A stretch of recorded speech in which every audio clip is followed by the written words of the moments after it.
Bu Mega, di rumah punya kaca nggak? Ini saya baru ulangi. Bu Mega, di rumah ada kaca nggak?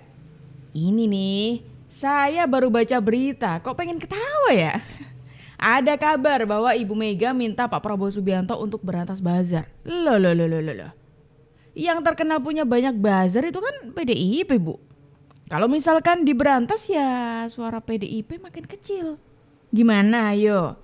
Aneh-aneh aja sih Ibu Ketum seumur hidup ini. Ketua Dewan Pengarah Badan Pembinaan Ideologi Pancasila, Megawati Soekarnoputri meminta Presiden Prabowo turun tangan untuk memberantas bazar, sebab hal itu dinilai hanya membuat perpecahan. Megawati awalnya menyinggung apabila seseorang tidak setuju dengan pendapatnya, maka bisa disampaikan langsung. Ia mengaku tidak suka apabila ada orang yang masih berbicara di belakang. Makanya coba kalian pulang, nanti jangan ngedumel, saya nggak suka. Kalau tidak suka sama saya, berdiri. Saya tidak setuju sama ibu, saya terima. Tapi mari kita berargumentasi yang benar.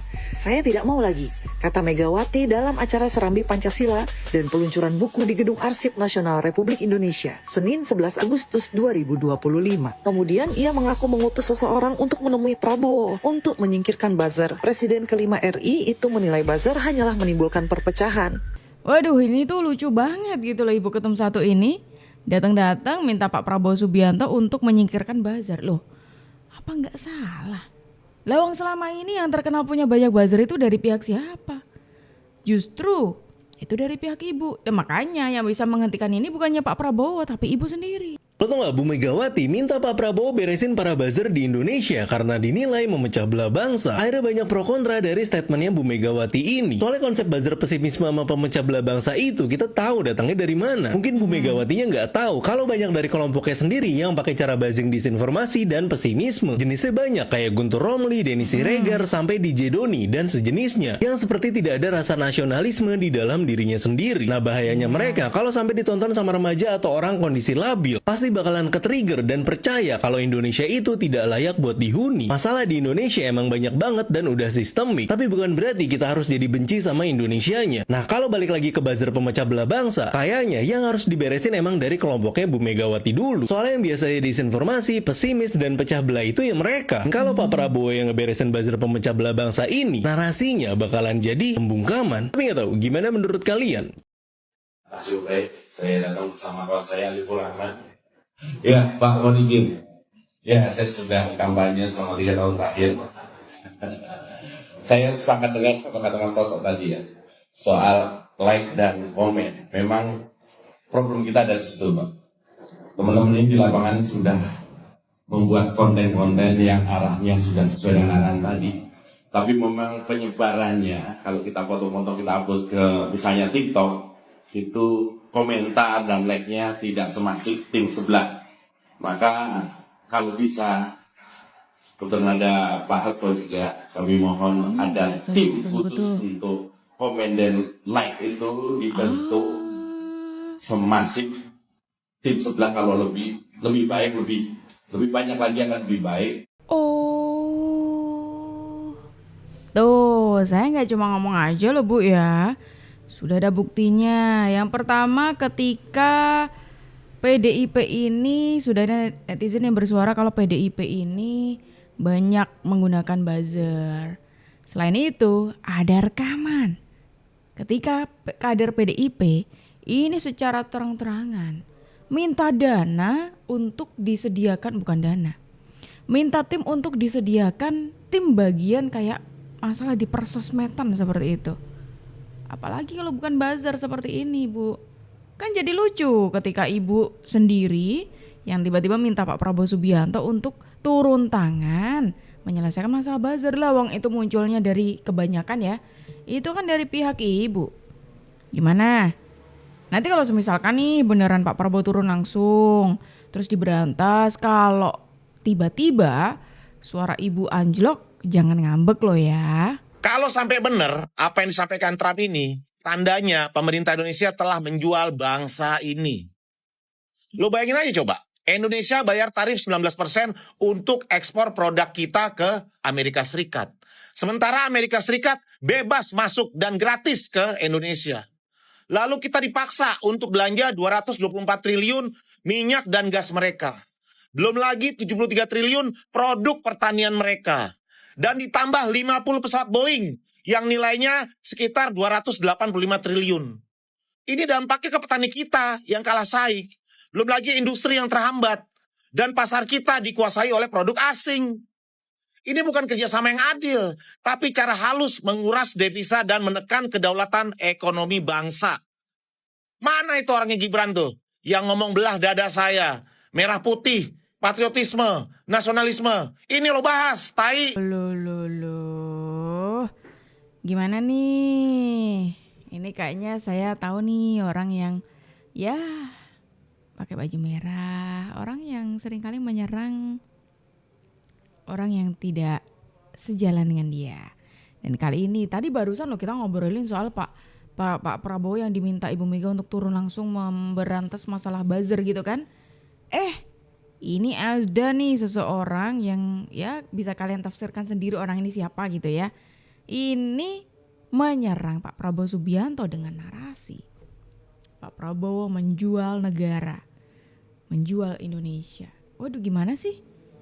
Pengen minta bantuan Pak Prabowo, tapi di sisi lain orang-orang yang ada di belakang ibu itu menyerang Pak Prabowo Subianto. Gimana? Tolong dijelasin dong.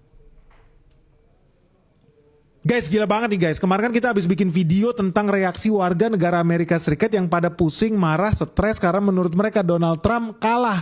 Donald Trump kena tipu sama Presiden Prabowo. Nah, banyak orang di Indonesia itu nggak ngerti dan mereka banyak yang jinyir.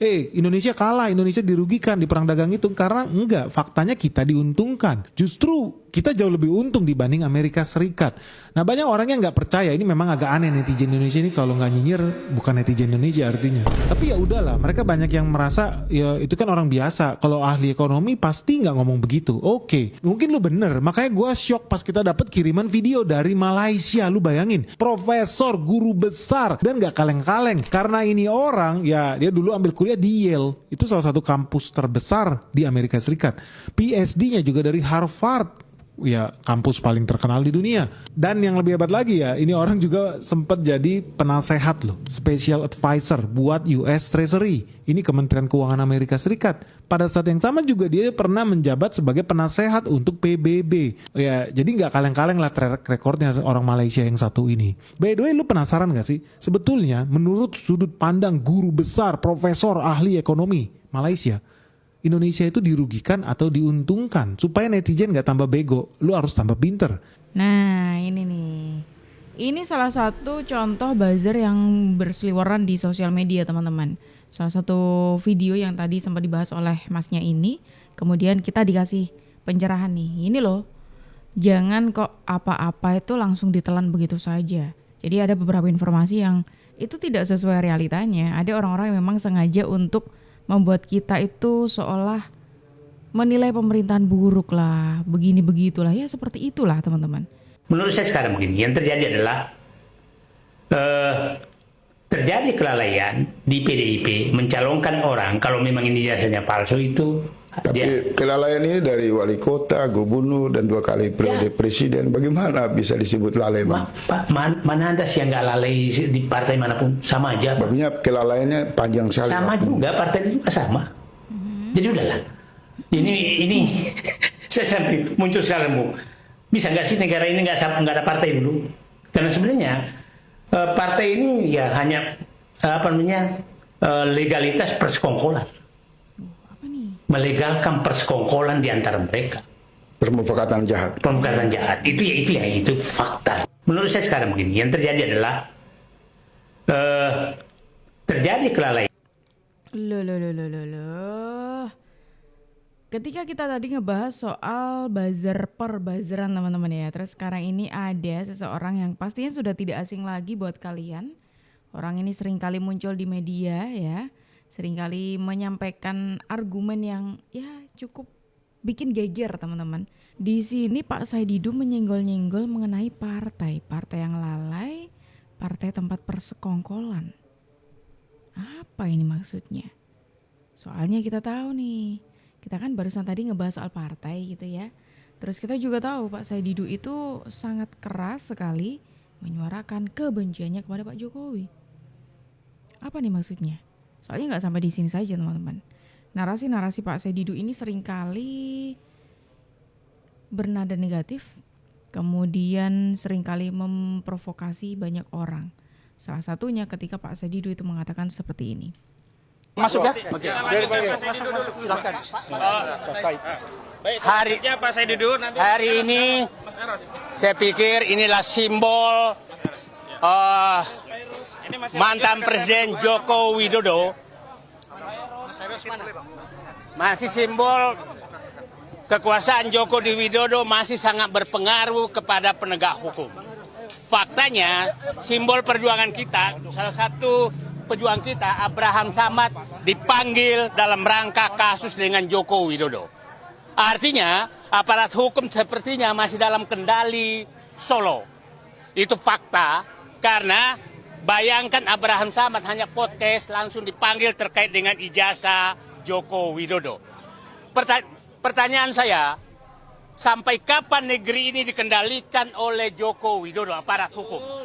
Apakah menunggu Jan Etes cucunya jadi presiden, baru aparat hukum berhenti menjadi alat daripada Joko Widodo? Sangat bisa dibantah. Nah, kita sudah 10 tahun lebih betul-betul aparat hukum itu digunakan untuk memenjarakan atau menangkap siapapun yang berbeda dengan Joko Widodo.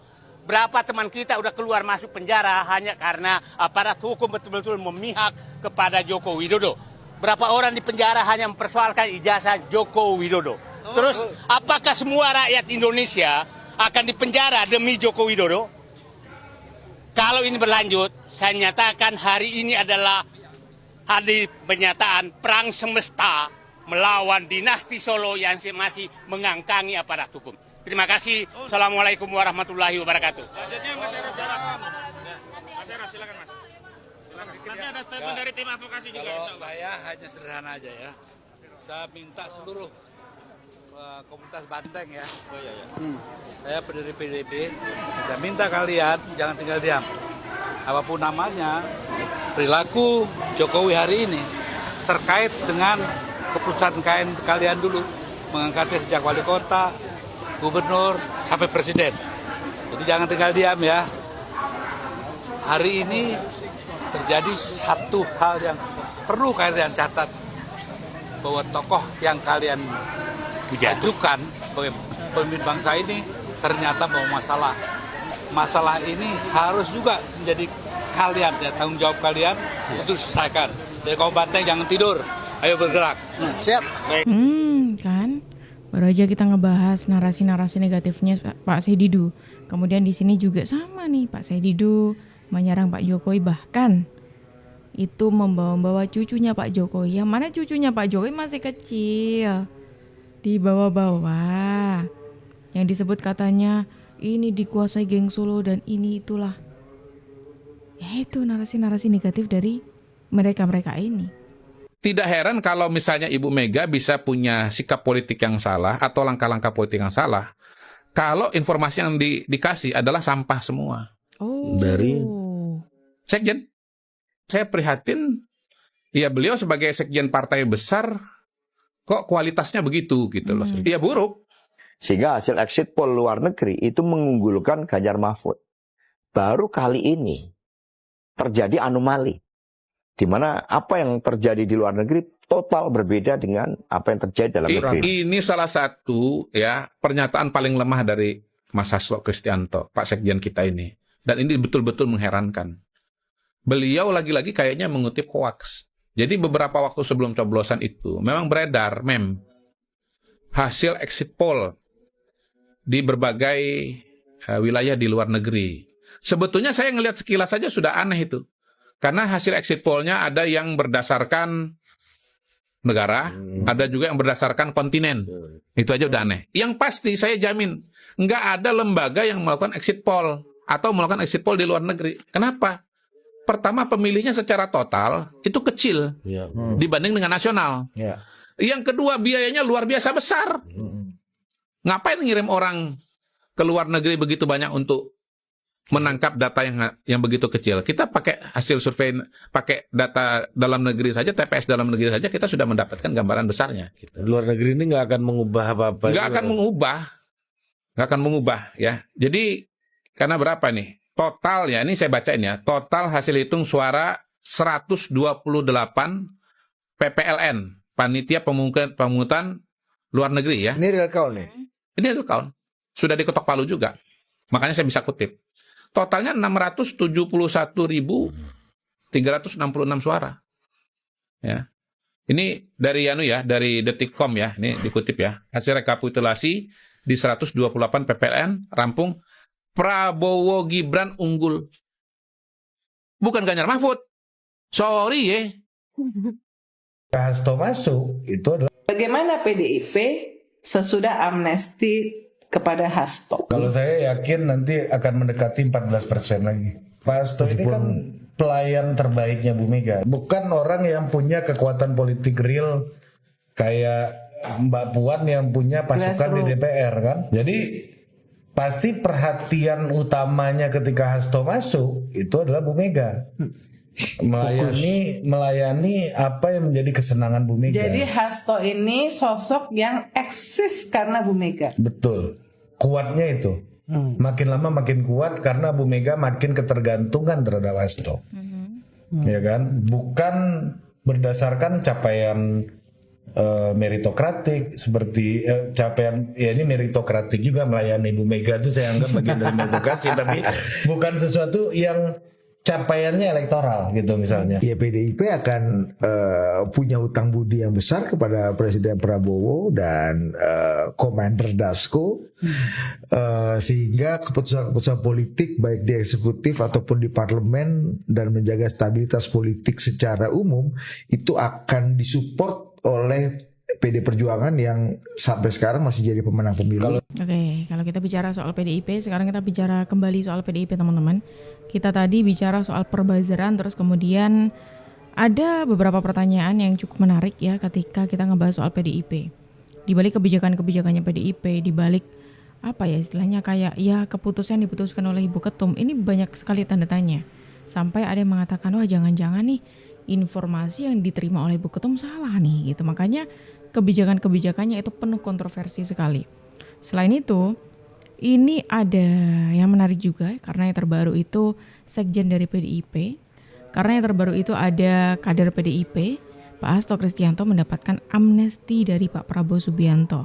Yang mana kalau kita coba melihat sampai detik ini ibarat kata Pak Hasto itu sebagai pemegang kendali di PDIP. Kalau menurut kalian gimana teman-teman?